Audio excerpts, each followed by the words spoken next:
The morning started like any other day in Seoul until the sky went dark. Captain Lee Dae-ho was drinking his coffee at the United Earth Defense Force headquarters when the alarms began screaming across the building. He dropped his cup and ran to the command center where dozens of screens showed the same impossible sight. Massive ships hung in the air above every major city on Earth. The vessels were so large they blocked out the sun, casting entire neighborhoods into shadow. Lee Dae-ho had never seen anything like them in his 20 years of military service. The ships looked like floating cities made of dark metal with strange glowing patterns across their surfaces. People in the streets below were pointing up at the sky. Some were taking pictures with their phones. Others were running and screaming.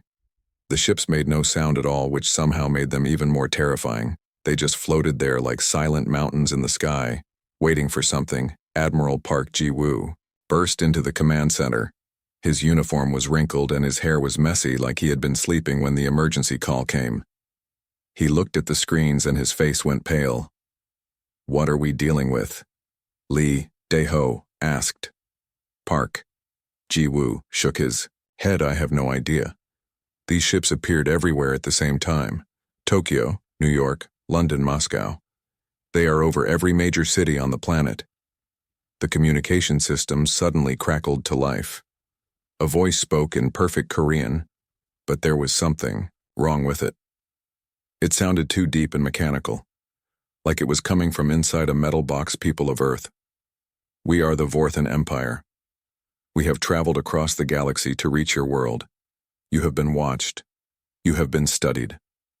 Your species has shown dangerous signs of rapid technological growth." Lee Dae-ho and Park Ji-woo exchanged worried looks. The voice continued speaking, but now it was in English, then Chinese, then Russian.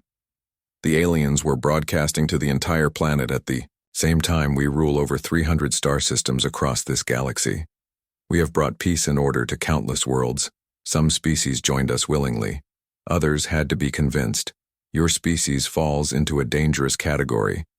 Kim Soo-jin ran into the command center. She was the smartest person Lee Dae-ho knew. When it came to understanding technology, she was always the first to figure things out. Her hands were shaking as she held her tablet showing readings from the alien ships. "The energy signatures are off the charts," she said. "These ships are using power sources we cannot even understand. They could level entire continents if they wanted to." The alien voice continued its broadcast. "Throughout galactic history, species that develop technology as quickly as humans have always become aggressive. They expand too fast. They conquer other worlds. They become threats to galactic stability. We cannot allow this pattern to continue." Lee Dae-ho felt his stomach drop. This was not a friendly first contact. This was a threat. "You have shown remarkable advancement in just a few centuries. Your internet, your space travel, your weapons development. All of this happened too quickly compared to other species. This rapid growth always leads to the same result: war and conquest." The screens in the command center showed scenes from around the world. People were gathering in the streets, staring up at the alien ships. Some were praying. Others were looting stores, thinking the world was ending. Government leaders were being rushed to secure bunkers. Military bases were going to high alert. "We offer you one simple choice," the alien voice said. "You can surrender to our rule and become part of our empire. Your planet will be governed by our laws. Your technology will be controlled by our systems. Your people will live in peace under our protection." Park Ji-woo slammed his fist on the table. "This is ridiculous. We are not going to surrender our planet to aliens or—" The voice continued. "You can choose to resist us. Many species have made this choice. Very few of those species still exist. We have weapons that can crack planets in half. We have ships that can turn your oceans into steam. Your most powerful nuclear weapons cannot even scratch our shields." Dr. Kim Soo-jin was frantically working on her tablet trying to analyze the alien technology. Her fingers moved quickly across the screen as she ran scan after scan. The results were not encouraging. "Their shields are made of some kind of energy field," she whispered. "They are not using any materials we recognize. The power output is thousands of times greater than anything we have ever built. The alien broadcast was reaching its end. You have 72 of your Earth hours to make your decision. Surrender and live under our rule, or resist and face complete destruction. We have eliminated species far more advanced than yours. We will not hesitate to do the same to Earth. This is not a negotiation. This is a warning. The transmission cut off, leaving the command center in terrible silence. The screens still showed the massive ships hanging in the sky, but now they seemed even more threatening.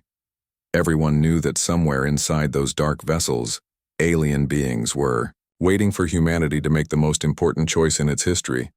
Lee Dae-ho looked around the room at the faces of his colleagues. Some looked scared, others looked angry, a few looked determined. Park Ji-woo was already on the phone with World Leaders. Dr. Kim Soo-jin was still running scans, trying to find some weakness in the alien ships. Outside the headquarters, Seoul had become chaos. Traffic was stopped as people abandoned their cars to stare at the sky. Emergency sirens were wailing from every direction. The alien ship above the city was so massive it covered the entire downtown area. This is really happening, Lee Dae-ho said to himself. Aliens have come to Earth, and they want us to surrender. Or die. Dr. Kim Soo-jin looked up from her tablet. I am detecting something strange about their energy patterns. There are fluctuations, tiny ones, but they are there. Maybe their technology is not as perfect as they want us to think. Park Ji-woo finished his phone call and turned to the group. The world leaders are meeting in 2 hours. Every military on Earth is being mobilized. We are not going down without a fight. Lee Dae-ho nodded. Even if their weapons are more powerful than ours, we have something they might not understand. Have the will to fight for our home. We have billions of people who love this planet and will not give it up easily. The alien ships continued to hover in the sky, casting their shadows over humanity. Below them, people were making their own choices. Some were preparing to fight. Others were trying to contact family members.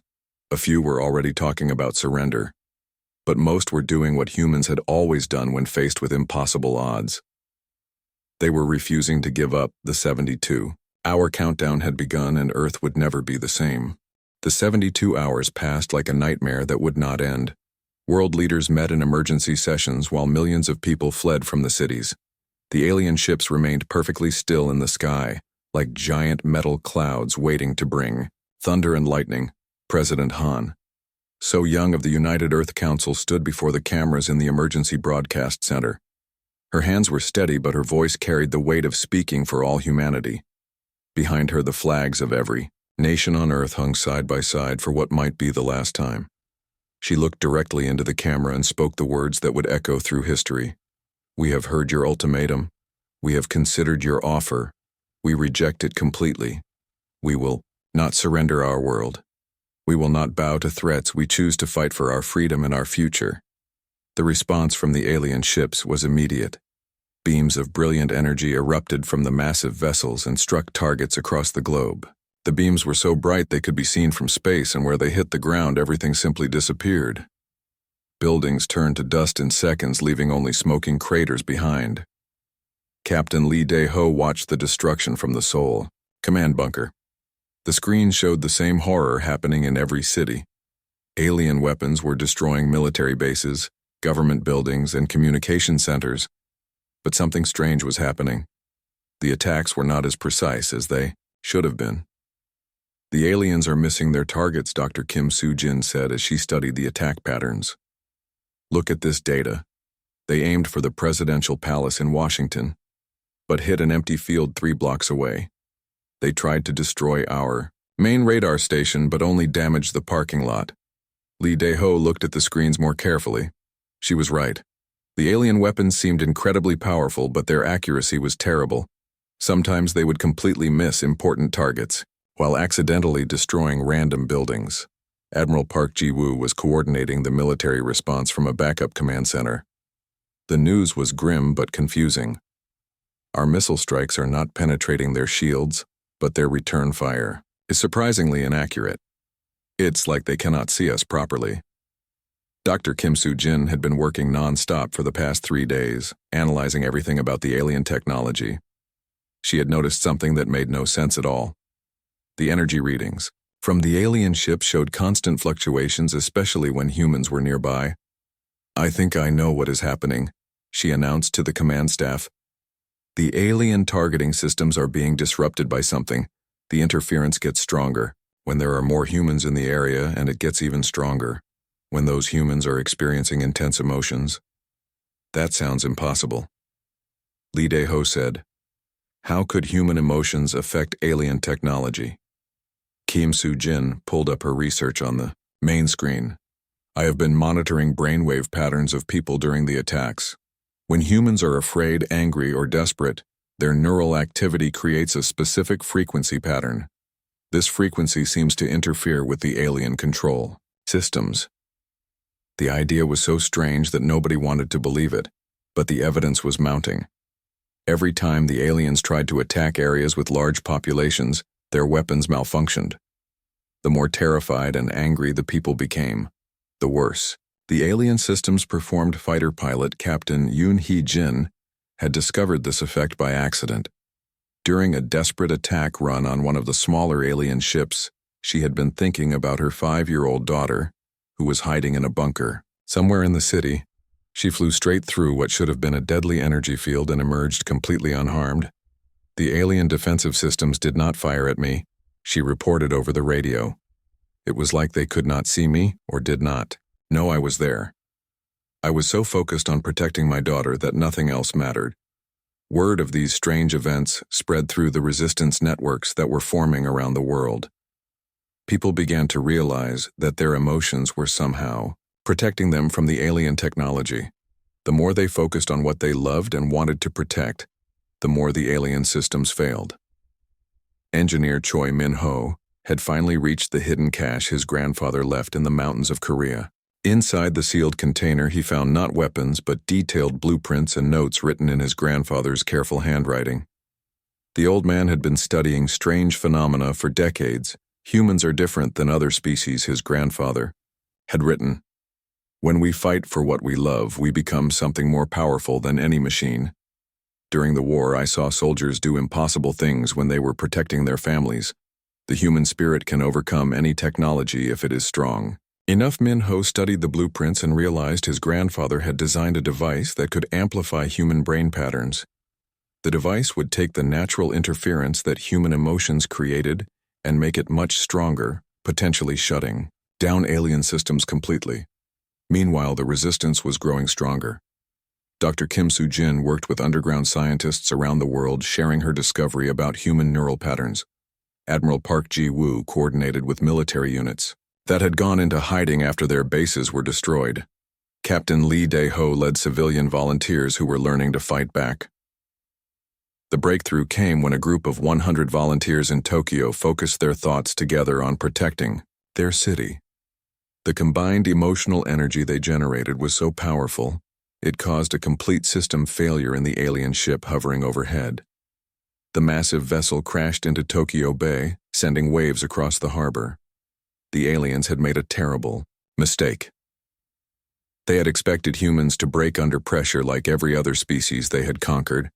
Instead, the pressure made humans stronger and more united. Every attack brought more people together. Every threat made them more determined to fight back. Dr. Kim Soo-jin began building devices based on Choi Min-ho grandfather blueprints.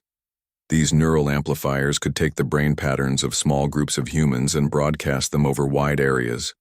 When the devices were activated, alien technology would simply stop working. The Vorthan Empire found themselves fighting an enemy they could not understand. Their weapons were designed to work against logical, predictable minds. But human emotions were neither logical nor predictable. When humans were desperate, they became unpredictable.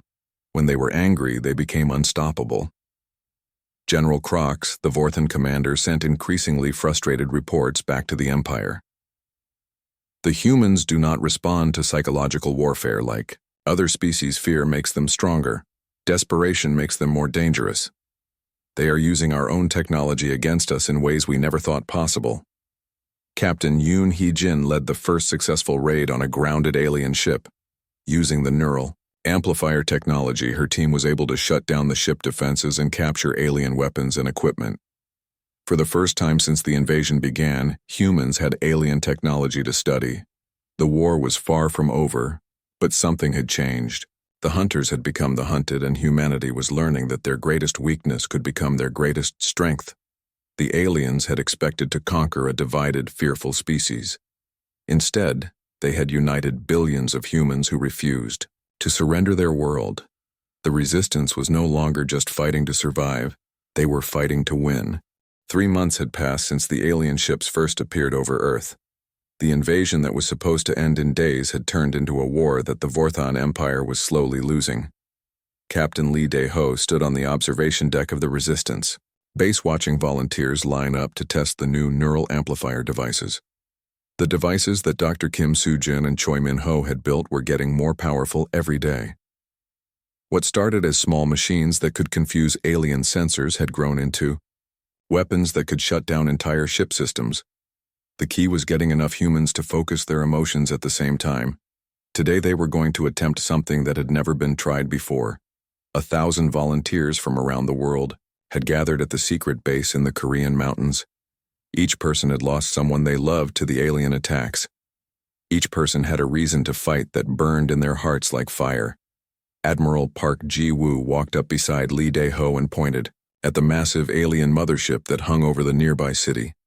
The ship was 5 kilometers long and carried enough firepower to destroy half the continent.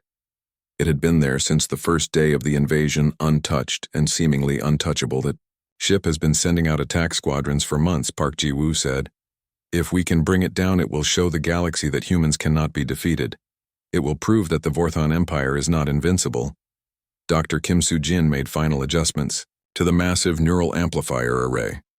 The device looked like a cross between a radio telescope and a computer server room.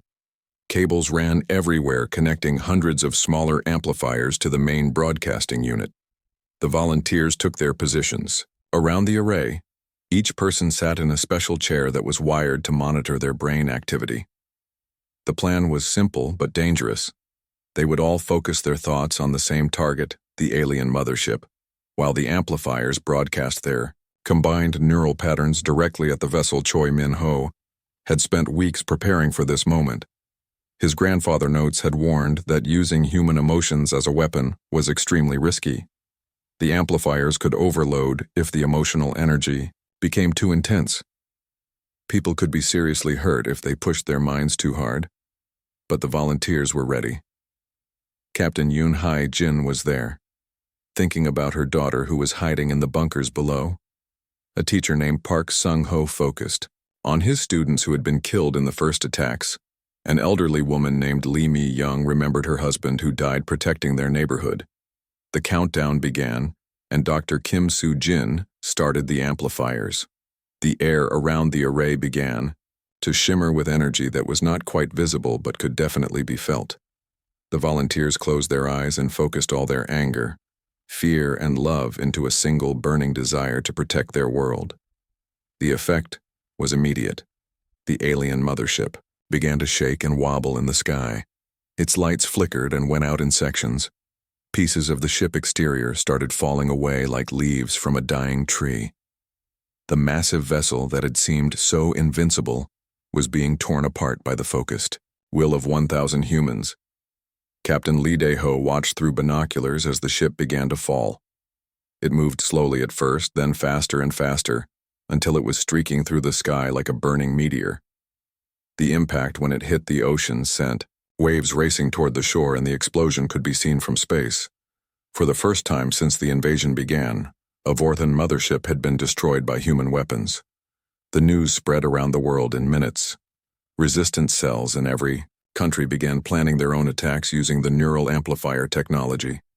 The crashed ship yielded treasures beyond imagination. Alien technology that had seemed impossible to understand suddenly made sense when humans operated it. The ship's computers recognized human neural patterns as valid command codes.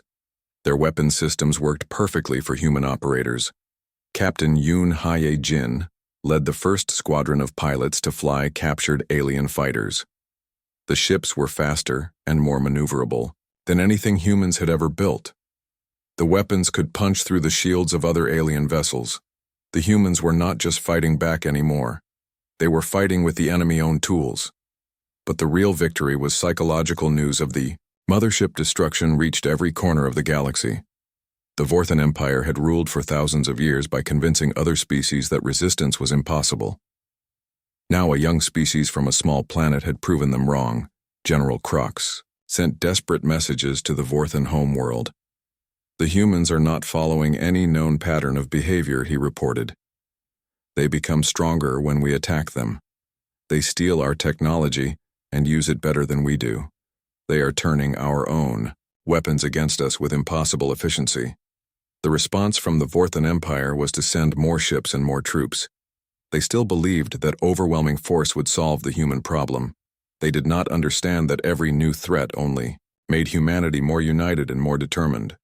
Underground resistance networks had spread to every continent. Ordinary people were building neural amplifiers in their basements and garages. Teachers were training children to focus their emotions. Like weapons factory workers were converting production lines to make equipment for the resistance. Dr. Kim Soo-jin established training centers where humans learned to control their neural patterns with scientific precision. What had started as an accidental discovery was becoming a new form of warfare. The human mind itself had become a weapon that could defeat any technology. Admiral Park Ji-woo coordinated attacks on alien supply lines and communication centers. Human forces were no longer just defending, they were taking the fight to the enemy. The aliens found their own bases being attacked by ships they had built operated by beings they had tried to conquer. The war was changing. The species that was supposed to surrender in 3 days had been fighting for months and was getting stronger every day. The Vorthan Empire faced something they had never encountered before, an enemy that refused to be defeated no matter how hopeless the situation appeared. Captain Lee Dae-ho looked at the reports coming in from around the world. Alien ships were being shot down daily. Their ground forces were being driven back by human fighters using captured weapons. Even their mighty motherships were falling to neural amplifier attacks. The tide had turned and everyone knew it. The question was no longer whether humanity would survive, but whether the Vorthan Empire would survive the war they had started. The hunters had become the hunted and the prey had become the predators. Earth was no longer under siege, it was becoming the center of a galactic revolution. 6 months after the first alien ships appeared over Earth, humanity launched their first attack beyond their home solar system. Captain Lee Dae-ho stood on the bridge of the newly christened starship Soul's Pride, watching the stars shift and blur as they jumped to faster than light speed. The ship had been built using captured Vorthan technology, but it was operated entirely by human crews. The alien computers that controlled navigation and weapon systems worked perfectly for humans, because their neural patterns confused the safety protocols. The ships thought the human operators were authorized users from an unknown Vorthan subspecies. Dr. Kim Soo-jin had made another breakthrough in understanding how human minds affected alien technology. It was not just interference, the human brain patterns were actually taking control of the alien systems. The emotional energy that humans generated was being interpreted as valid command codes. "We are approaching the target system," Lee Dae-ho announced to his crew. "The Vorthan supply depot at Kepler 442 provides fuel and ammunition to 12 different invasion fleets. If we can destroy it, we will cripple their operations across 3 sectors of space." The crew of Soul's Pride were all volunteers who had lost everything to the invasion. Engineer Choi Min-ho served as the ship's technical officer, using his understanding of neural amplifier technology to enhance the ship's systems. Pilot Captain Yoon Hee-jin commanded the fighter squadron that would spearhead the attack. The target was a massive space station orbiting a gas giant. The station was heavily defended with automated weapon platforms and energy shields that could stop nuclear explosions. But the Vorthan defenses were designed to fight logical, predictable enemies, not humans whose emotions could override computer systems. As they approached the target, the crew prepared for battle. Each person focused their thoughts on the mission ahead, thinking about the families they were fighting to protect and the world they were defending. The ship's neural amplifiers took these emotions and broadcast them ahead like an invisible weapon. The effect was immediate. The space station's defensive systems began to malfunction. Weapon platforms that should have fired on the approaching human ship instead turned on each other. Energy shields flickered and failed as their control computers received conflicting signals from the human neural broadcasts. Souls, pride swept through the defense perimeter like a ghost ship that the enemy sensors could not properly detect. Captain Yoon Hae-jin led her fighter squadron in a devastating attack on the station's reactor core. The alien fighters that were supposed to intercept them flew in confused circles as their targeting systems failed. The space station exploded in a ball of fire that could be seen from 3 planets in the system. The psychological impact was even greater than the military victory. The first time in their history the Vorthan Empire had lost a major installation to an enemy attack on their own territory. News of the victory spread through the underground networks that connected resistance cells across the galaxy. Species that had been enslaved by the Vorthan Empire for centuries began to whisper about the humans who could steal starships with their minds and turn alien weapons against their creators. Admiral Park Ji-woo coordinated the next phase of the human counterattack. From a command ship orbiting Earth, multiple human fleets were now operating in Vorthan space, each one using captured technology enhanced by neural amplifier systems. The humans were not just fighting back, they were liberating entire star systems. The aliens found themselves fighting an enemy that became more dangerous the more desperate the situation became. Human ships appeared without warning, struck critical targets, and vanished before reinforcements could arrive. The unpredictability of human tactics made it impossible for Vorthan computers to calculate effective responses. Captain Lee Dae-ho led raids on Vorthan prison worlds where enslaved species had been held for generations. When the human neural amplifiers shut down the prison systems, millions of beings were freed. Many of them joined the human fleets, bringing knowledge of Vorthan weaknesses and secret bases. Dr. Kim Soo-jin established research stations on liberated worlds where former Vorthan slaves learned to use their own unique neural patterns to control alien technology. Each species had different emotional patterns and different ways of thinking. The diversity that the Vorthan Empire had tried to eliminate became a weapon against them. The war was spreading faster than the Vorthan Empire could respond. Captain Yoon Hae-jin trained pilots from dozens of different species, teaching them to fight like humans with emotion and determination rather than cold logic. The galaxy was learning that technology, without spirit, was just machinery waiting to be controlled. Choi Min-ho worked with alien engineers to modify neural amplifier technology for different species. What worked for human emotions had to be adjusted for the thought patterns of beings who communicated through color changes or electromagnetic fields. But the principle remained the same. Focused will could overcome any computer system. The Vorthan home system came under attack for the first time in their recorded history. Human fleets, supported by liberated alien allies, struck at supply lines, communication networks, and military bases. The empire that had conquered 300 star systems was being systematically dismantled by the species they had tried to eliminate. General Crox made his final report to the Vorthan High Command. "The humans have done something we thought was impossible," he transmitted. "They have turned our own empire against us. Every species we have conquered is now fighting alongside them using our own technology. Our greatest strength has become our greatest weakness." The response from the Vorthan leadership was silence. The empire was collapsing faster than anyone had thought possible. Species that had been loyal subjects for centuries were declaring independence. Vorthan fleets were surrendering rather than face human neural weapons. Back on Earth, the planet had become the center of a growing galactic confederation. President Han So-young worked with leaders from liberated worlds to establish new systems of government based on cooperation rather than conquest. The United Earth Council became the United Galaxy Council with representatives from hundreds of species. The neural amplifier technology was being shared freely with anyone who wanted to defend themselves against oppression. Dr. Kim Soo-jin opened training centers where beings from across the galaxy could learn to use their own minds as weapons against tyranny. The age of technological empire was ending. Captain Lee Dae-ho received orders for what would be the final mission of the war. The human fleets would attack the Vorthan homeworld itself, not to conquer it, but to force a surrender. The empire that had threatened to destroy Earth would instead beg for mercy from the species they had underestimated.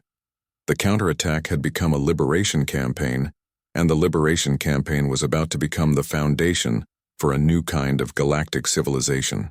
1 year after the Vorthan ships first appeared over Earth, the war came to an end in the most unexpected way possible. The mighty empire that had ruled 300 star systems surrendered without firing a single shot at their own homeworld admiral.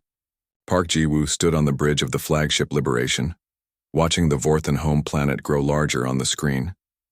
The planet looked peaceful and beautiful with blue oceans and white clouds very much like Earth. It was hard to believe that this quiet world had been the center of galactic tyranny for thousands of years. The human fleet was massive, but it was not alone. Ships from dozens of liberated species flew alongside the Earth vessels. Former slaves had become allies and former prisoners had become freedom fighters. The diversity of the fleet would have been impossible under Vorthan rule, but it was the foundation of humanity. New Galactic Confederation. Captain Lee Dae-ho commanded one of the assault ships, but there would be no assault. The Vorthan planetary defenses had shut down automatically when the human neural amplifiers came within range. The same technology that had made the Empire invincible had become their greatest weakness. Dr. Kim Soo-jin monitored the Yao neural broadcasts from her science vessel. The readings showed something remarkable. The Vorthan population was not resisting the human approach. In fact, their own neural patterns were starting to synchronize with the human emotional frequencies. Fear was giving way to something that looked almost like relief. Emperor Valth, the supreme ruler of the Vorthan Empire, sent a transmission to the human fleet. His voice was different from the mechanical tones they had heard during the invasion. Now, he sounded tired and almost human. "We surrender," he said simply. "There is no point in continuing this war. You have shown us something we thought was impossible. A species that grows stronger under pressure rather than weaker. We have studied your tactics for months and we cannot understand how you do what you do." The human ships took positions around the planet, but they did not attack. Instead, shuttles were launched carrying diplomats and negotiators. Captain Yoon Hee-jin led the security detail that would escort the human representatives to the surface. She was nervous about walking into the heart of the enemy empire, but also excited to see how this story would end. The Vorthan capital city was a marvel of technology, with buildings that reached into the clouds and transportation systems that moved without any visible means of support. But the technology felt cold and empty compared to the warmth of human cities. Everything was perfectly efficient, but nothing had personality or character. Emperor Valth met the human delegation in his throne room. He was taller than humans with pale blue skin and large dark eyes. He looked exactly like what people expected an alien emperor to look like. But when he spoke, his words carried genuine emotion. "I have ruled this empire for 300 years. He told the humans, I have conquered countless worlds and enslaved millions of beings. I thought I understood the nature of power and control. Your species has taught me that I understood nothing at all." General Choi Min-ho, now one of the highest-ranking officers in the human fleet, stepped forward to deliver humanity terms. The negotiations had been planned for weeks, but the actual words were simple and direct. "We came here not to conquer, but to end conquest," he said. "Your empire threatened our world and the worlds of countless others. That ends today. You will release all enslaved species. You will destroy your invasion fleets. You will never again threaten those who cannot defend themselves." But the most important part of the human message was still to come. Dr. Kim Soo-jin activated a neural amplifier that had been modified to broadcast human emotional patterns across the entire planet. Every Vorthan citizen would feel what humans felt when they fought for their freedom. The effect was immediate. Across the planet, Vorthan citizens began to experience emotions that their society had suppressed for millennia. They felt the fierce love that human parents had for their children, the desperate courage of soldiers fighting to protect their homes, the unbreakable bond between friends who would die for each other. Emperor Valth collapsed to his knees as the full force of human emotion hit him. For the first time in his long life, he understood what his empire had been destroying when it conquered other worlds. It was not just taking territory or resources. It was crushing the very spirit that made life worth living. "We will accept all your terms," he whispered. Your neural technology has shown us what we lost when we chose logic over emotion, efficiency over love. We have been living, but we have not been alive. Captain. Li Dae-ho helped the Emperor to his feet. There was no hatred in the gesture, only the kind of compassion that humans showed to defeated enemies. The war was over and it was time to build something better. President Han, So Young, arrived on the planet 3 days later to sign the formal peace treaty. But the real agreement was not written. On paper, it was written in the minds and hearts of beings across the galaxy. The Vorthan Empire was dissolved and replaced by the Galactic Confederation, where every species had an equal voice. Dr. Kim Soo-jin established the Academy of Neural Sciences. On the former Vorthan homeworld, students from hundreds of species came to learn how to use their unique thought patterns to control technology and protect their worlds. The age of empires built on force was ending, and the age of cooperation was beginning. Captain Yoon Hee-jin founded the Galactic Defense Force with volunteers from every liberated world. The force would protect species that could not protect themselves and ensure that no empire would ever again threaten the innocent. Their motto was simple but powerful: when tyranny rises, freedom answers. The final ceremony took place on Earth exactly 1 year after the first alien ships had appeared. Admiral Park Ji-woo stood before a gathering of representatives from across the galaxy to deliver humanity's message to the universe. "We are humans," he said. And these words carried across space to every corner of the galaxy. "We protect those who cannot protect themselves. We lift up those who have fallen. We give hope to those who have lost it. We stand together regardless of what species we are or what world we come from." But then came the warning that would echo through galactic history for generations to come. "And to any who would take freedom from others, remember this. Remember, Earth, remember what happens when you threaten what we love. Remember that some things are worth fighting for, and that beings who love will never stop fighting for what matters most." The message was broadcast to every star system where intelligent life existed. It was translated into thousands of languages and recorded in countless ways. Some species heard it as a promise of protection, others heard it as a warning against aggression, but everyone understood the core truth. Humanity had learned something during their war with the Vorthan Empire. They had discovered that their greatest strength was not their technology or their weapons. It was their refusal to give up when defending what they loved. It was their ability to turn fear into courage and desperation into determination. The galaxy would remember the warning. Peace would be maintained not through fear, but through the knowledge that somewhere among the stars, humans were watching and waiting, ready to defend the innocent. Wherever they might be found, the Vorthan Empire had come to Earth with a threat. Now humanity sent their own message to the universe. Love is stronger than fear. Hope is more powerful than despair. And the spirit of freedom will always find a way to triumph over tyranny. This was humanity's gift to the galaxy and their promise to the future.